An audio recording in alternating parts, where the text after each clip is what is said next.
So today's discussion is a little personal for me in that I think as a mom of young children, you think there will become a time where maybe you won't worry so much about your kids. But as a mom of older children who have their own families, I will tell you that you continue to worry. And when something really dramatic happens, you worry a lot. And I took this episode that my son went through very internally. It really was crushing me on the inside. It was causing a lot of physical pain. And I realized that for me to be the best I can to support him, I needed to give that to God. And so releasing all of that stress and worry to God gave me the ability to not only not hurt in pain physically, but to just be there to support him and to encourage him. So let's share some more for you. Building spirituality, family, health, and business. This is The Giant Builders with Lois Wyant. Hey, happy Thursday, Giant Builders. Here we are again. And as you know, or you may not know, I'm not sure, we're based on 4 pillars. And those 4 pillars are spiritual, health, family, and business. And so today we're especially focused on family because my son, Josh, is our guest speaker. And I know that with family, most of our speakers have been on young children. You know, like one of my favorite was the one that talked about children reading and talking. And but today I really wanted to have Josh on because I'm not going to cry. As a grown-up child, we still worry about them. And Josh has had some recent challenges, and I wanted to just talk to him about that as family members and, you know, how I feel as a mom. So, hi, Josh. How you doing? Hey, we're okay. We're hanging in there. Oh, good. So, why don't you tell our audience a little bit about why you would probably be a guest today? What's your situation, what you've been through? Yeah. So when I left Indiana 12 years ago, I moved to the beautiful town of Lahaina in Maui in Hawaii. And recently our town was destroyed by wildfires that ripped through and just decimated everything. So we're kind of displaced from our home right now. Thankfully, our home is still standing, but our house is at the very top of Lahaina Luna Road, which overlooks the city. So um, we were very grateful. Our house is in the safe zone. The fire happened just below us on what we call the bypass, our little highway there. It happened just below that highway, and the wind was so strong it didn't really stand a chance of coming back up to our house. Um, but yeah, we still have a lot of roof damage and air quality issues, and then they can't get on the internet over there, so we're temporarily residing in Kihei on the other side of the island on South Maui right now. So I know you went, first off, let me say that we didn't know about the fire until Josh called us, and it hadn't made the news yet. So as a mom, that was really like a very traumatic time. You know, it was like, oh, there's a fire, it's burning down the whole town. You know, we're going online to try to find it, but you actually had some experience with it. Can you share with people like your process, that what you went through? Yeah. So 2 weeks ago on that Tuesday, I guess the day before on Monday, we had been alerted that there would be very high winds. There was a hurricane that was going a couple hundred miles south of the islands, and apparently there was going to be really high winds as a result of that hurricane. So we knew that there were going to be pretty heavy winds that night. So in the middle of the night, the wind was going so hard that it was shaking our house.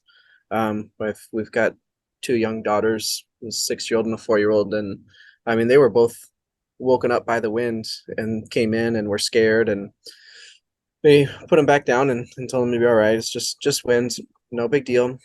Um, but I mean, our whole house was shaking, and I knew at that time it's probably going to cause some damage to the roof, and that was about the extent of it. But in the morning, probably around 6 or 6:30, we realized that there was a fire, and we've had brush fires before. About 5 years ago, we had one that caused us to have to evacuate our house, and so kind of brought back some flashbacks to that, where we were standing on our lanai, or I guess you guys would call it like a porch off our second story, off our master bedroom, and we could see the fire in the distance. It wasn't very big. It was a small brush fire, but just to be safe, we evacuated our house. My in-laws live just north of us in Kapalua, so we went up there to stay with them, and spent the day at the pool and just spending time with them.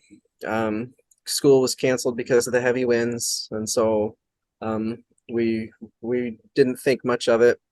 Um, and around probably like 3 o'clock or so, we wanted to go check things out back at the house and see if it'd be okay to go back home. And as we were coming back into town, um, we see just these huge smoke clouds just coming out from Lahaina. And we called a friend, learned that there was a fire about halfway up our road. Our road is Lahaina Luna Road. So there's a fire at the park up there, is what we heard. And so um, at that time, cell phone reception was spotty, but it was there. We could still get calls out. And so I was in a different vehicle from Taryn, my wife, and she had the girls. So I called her and I told her I was going to try to go forward and get back up to the house to check things out, and she was going to turn around and go back up to Kapalua until things were safe.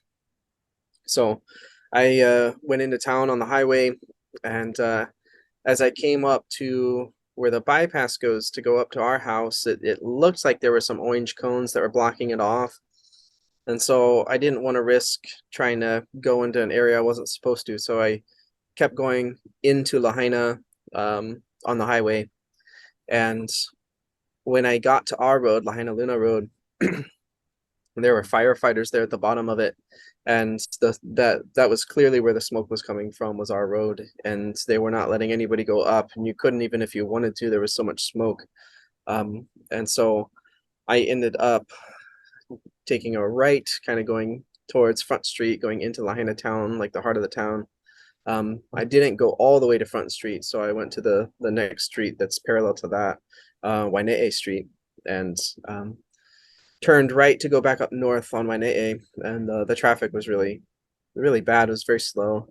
Um, and as I came to where the Kaiser Clinic is, which is where our doctors are located, I started to notice little fires, just really small fires on the side of the road. Like, and it was kind of shocking to me. I had never seen anything like that before. It was like little piles of leaves were all of a sudden just lighting up on fire.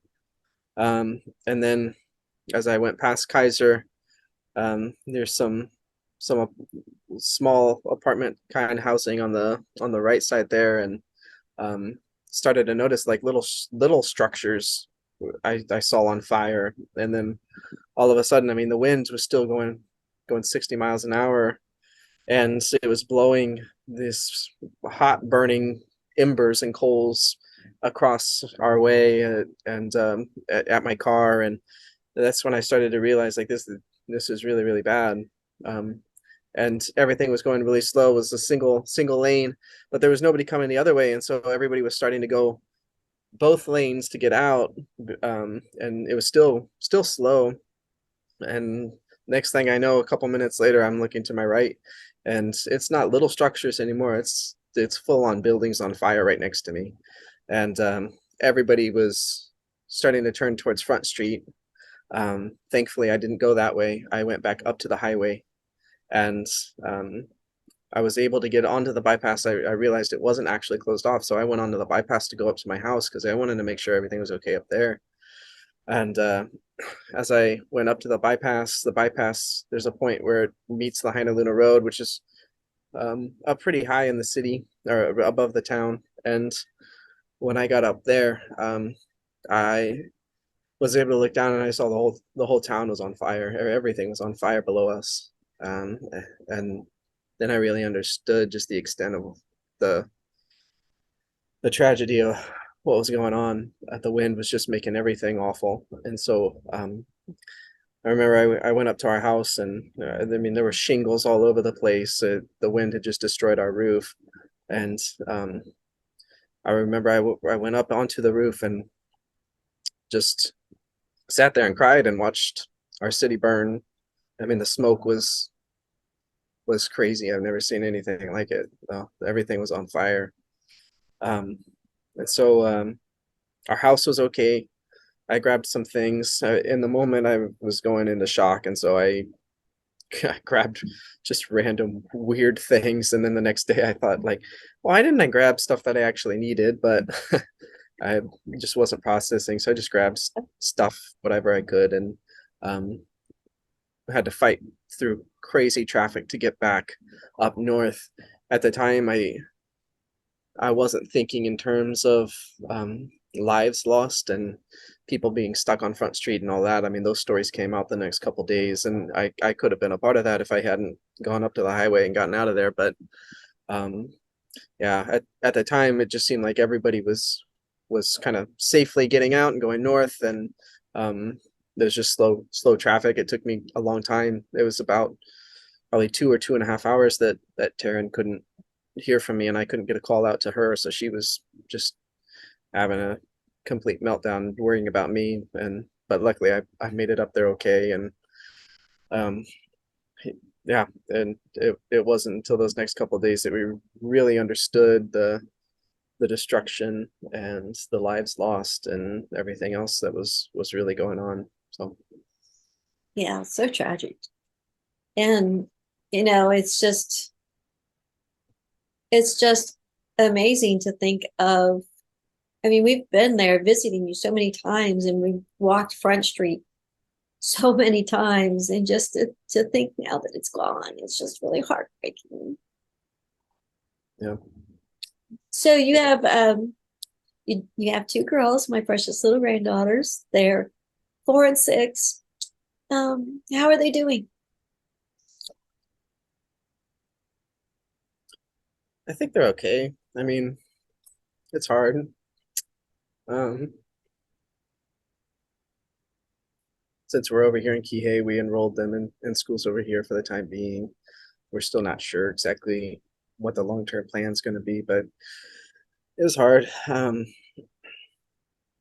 We had several days where we had no power.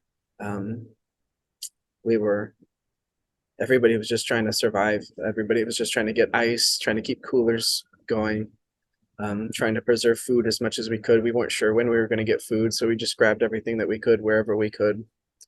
Um, all the gas stations were closed.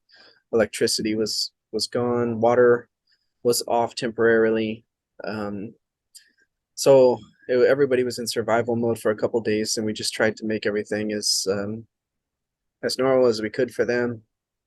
Luckily, we were up in Kapalua, and there were swimming pools that were still accessible to us. So we just tried to have fun with them and not not not let the enormity of it all get to them as much. But it was hard for those first couple of days. We weren't even allowed to go back into town. They were making everybody stop at Kaanapali and turning us around. And so I think it was like 2 days after the fire, 2 or 3 days, we finally were able to get back in and go to see that our house was standing, which was very emotional. Yeah. We had no idea the extent of where it went because we didn't have any internet. We didn't have any cell phone reception at all. So, I mean, everybody on the mainland had way more information than we did. We didn't know if our house was still there, and so we were able to go back. But um, when we drove back through town and just saw the devastation of everything that had happened. I mean, Rosie burst into tears, and it was hard. It was very hard for her to see everything just destroyed like that. Karis is 4, and she's so young. She doesn't really understand. Mm-hmm. So Rosie burst into tears. Karis burst into laughter. Oh. Bless her heart. She doesn't understand, but Rosie understood. And then, just a couple of nights ago, I was putting the girls to bed, and I told Rosie that her favorite restaurant was not there anymore.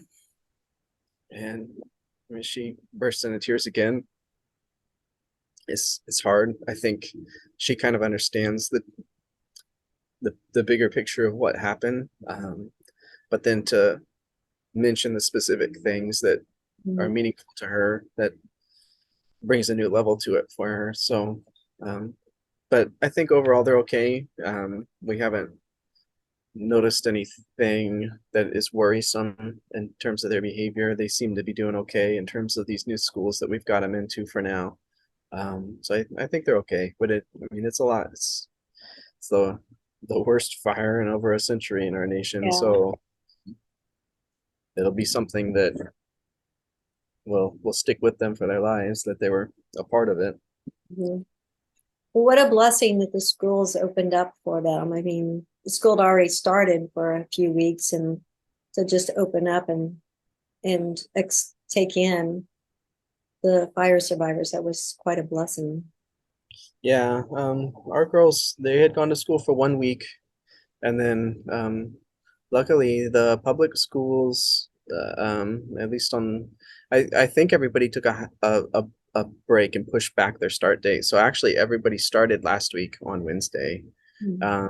And so Rosie, her first day, she went on Thursday. So she didn't really miss anything, because they did push the start date back a week for the rest of the public schools. So yeah, so that was nice that she's kind of entering at the same time as everybody else. So what are the conditions now? I mean, the federal government has come in, FEMA's come in, the Red Cross has come in. There's so many government organizations now that are on the ground. They have several different places set up in town, to provide resources for those who need it. They're still doing, it's not really rescue anymore. They're still doing recovery efforts. They're trying to find any trace of bodies that they can find now. The fire was just so hot, so big that it just completely destroyed everything, and so they're just trying to get any little piece of DNA that they can to try to identify human remains at this point. So I mean, I think the official account is like 115 right now, and there's still over 800 people missing 2 weeks later. So that number is going to go up a lot. So that's, nobody's allowed into the ash heap that is the town. They still have to clean up all the toxic stuff that's in there. But there are stations set up at Lahaina Gateway. We just went through there on a few days ago, and everything's very efficient, very easy. They have all kinds of supplies. It's just a matter of whether people can get there. I mean, there are so many cars that were destroyed. It's just a matter of transportation and people getting where they need to go. So there are different access points, though. There's one there in Lahaina, and there's one in the Pili Park, one at the Pili Plaza, one at Citizen Church up there, in Kahana. So there's different places that have a lot of different resources for people, which is great. My understanding is they have moved everybody out of like the bigger shelter places and have started to put people into hotel rooms. And so there's a lot of hotel rooms that have opened up to displaced families, which is really great. I just had a friend text me that he's one of the executives at the Hyatt, and he said that they still have about 35 rooms, and asked if we know anybody who needed a place to stay for a while. So yeah, so all the hotels are trying to accommodate everybody. Nobody can really go over the west side. The electricity is okay. The power's back on, at least for the time being. I think they're still trying to do the major fixes, but they've put temporary um, things in place to make sure that everybody can at least have electricity. In my neighborhood, my understanding is our water is safe now. It's okay, but everything that's in the burn vicinity, the water is, yeah. I mean, you can't even boil it to make it sanitary. It's really bad. But there's not many houses left in those areas, so um, let's see what else is going on over there. Yeah, I think just a lot of roof damage. I talked to a roofer today who said that um, they or talked to a roofer who said that he had put up temporary fixes on like 80 to 90 houses the other day, just to try to prepare for what was supposed to be some rains coming up this week. And he said, we're just doing this stuff for free, just trying to help people. Um, so a lot of damage. We're still trying to figure out our insurance side of things. The president was here yesterday. I guess he was making speeches over there on the Lahaina side. So a lot of attention right now, but I think it's just a matter of what the long term looks like. We were just talking to a counselor today, and it's really going to be like the 5 or 6 month mark that it's going to be most important, and just looking at the marathon scope of things, because when the federal government comes in, it's kind of a sprint, trying to help everybody as quickly as they can. But I mean, it seems like it's going to take maybe even a year just to try to clean up the mess that is Lahaina. Um, so yeah, I'm not sure what everybody's going to be doing over there, how livable it is. I know everybody is discouraging any kind of tourism over to the west side. The rest of the island is open though. I mean, over here on the south side, Kihei Wailea, you wouldn't even know that there's anything like that going on. So although the west side's not a good place to be, but the rest of the island is safe and good. Yeah, so it's just we're kind of still in survival mode, taking everything a day at a time to see what kind of new information comes in, and trying to evaluate what the long term is going to look like. I don't know even whenever the public schools over there are going to open, because the public schools, the one of the elementary schools burnt down, but the elementary, intermediate, and high school are all at the top of the hill.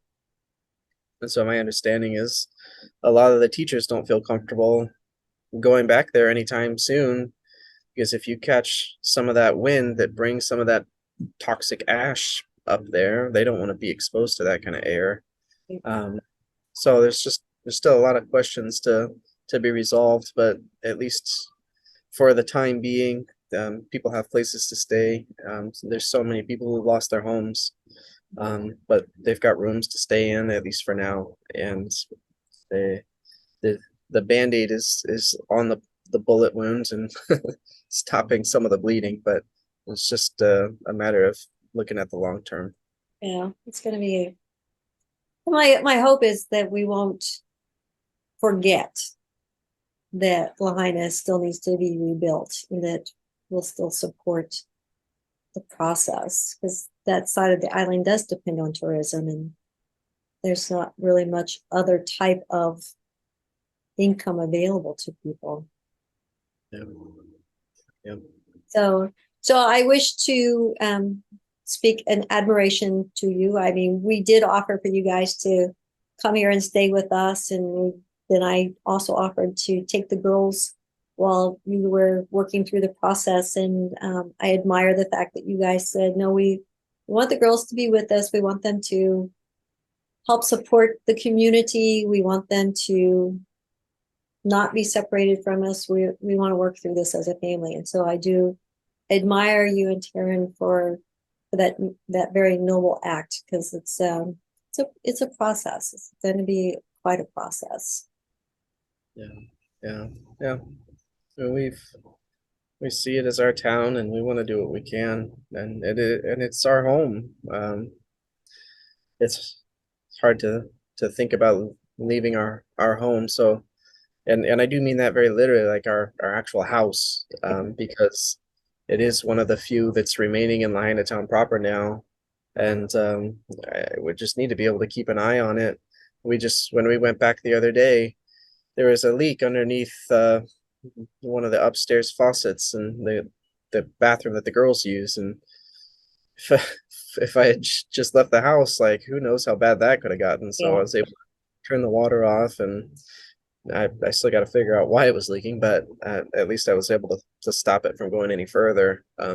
So just things like that, and to be able to be on the grounds and talk to roofers. I mean, that's going to be a priority in the next few weeks, is trying to get that roofing project going as soon as we can. So yeah, we wanna help as best we can, while also taking our time to heal and recover from it all, and just process all the crazy stuff that has happened. Um, so we've been going over there every few days or so, and when we do, we try to make sure that we're bringing supplies or doing something that'll benefit others who um, just are stuck over there. We're in a very lucky situation where we have some family friends who are putting us up and helping us to have a place to stay, while we try to get things situated over there. But not everybody has that, and some people have nothing. And so their only option is to go to those hotels. Um, I'm not even sure what the kids are going to do with school and that kind of thing. So just have to wait and see how that all plays itself out. But we're very lucky to have resources available to us to be able to be somewhere comfortable and safe where we can just focus on the girls and making sure that they're okay. Right, well, I want to pray for Lahaina. Okay. Lord, we just thank you for your love and your guidance. And we just ask that you be with the people of Lahaina, Lord, the people who have lost so much, and just that you will have the people, your people, Lord, just to surround them and love them, and to help them through this process, and help them to heal and to regrow and to rebuild their lives in this beautiful community of Lahaina. Lord, it was such a beautiful town, and just the history there, and just the unique structures. And I know that there's going to be a process of how to rebuild it, and a long process of rebuilding it. And I just ask that you give people patience and guidance through that process. Lord, if there's anything that we can do for these people, please touch our hearts and let us know. In Jesus' name we pray. Amen. Well, Josh, thank you so much. I appreciate you letting. Sometimes we don't know if the news is telling us the truth or not, so it's really great to hear from a real person that's there. And plus, this is the first time I've seen you. I mean, we've talked on the phone several times, so it's really a pleasure to see you. And I so just wish like to give you a big hug. Yeah, that would be nice. Yeah, it is hard to know, even for us. I mean, looking at things in the news, um, hard to know what's real and what's not. Especially those first few days, everything was just so chaotic, and we were hearing all kinds of crazy stories. But yeah, I mean, the worst of things is like there just was no warning to it all. I mean, when they're talking about the sirens not going off, they didn't. The sirens did not go off. We didn't get any notifications on our phones. There was nothing. If I hadn't been in the middle of it myself, I wouldn't have known to get the heck out of there as fast as I did. But there were people in their homes, and we're hearing stories of people who were just watching TV and just kind of cautiously waiting for the evacuation notices to come, and it never did. And minutes later, their house is on fire. And so I think that's why the tragedy got to be as bad as it is, especially with the number of deaths. Mhm. Just people didn't know, and they got caught and stuck in it.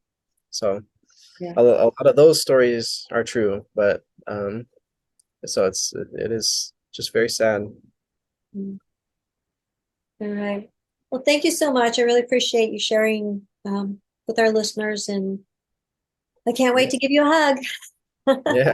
Well, next month, well, or October, I guess. Yeah, they're coming to visit me, which was planned before the Lahaina incident. So we're really glad that you didn't change your mind. Yep, we'll need a break at that point. Yeah. All right. All right, Giant Builders, if you have any questions or wish to make a comment or send a prayer, I'll look for some places for donations that I'll link below too. So thanks, Giant Builders. Thank you for listening. This has been The Giant Builders with Lois Wyant.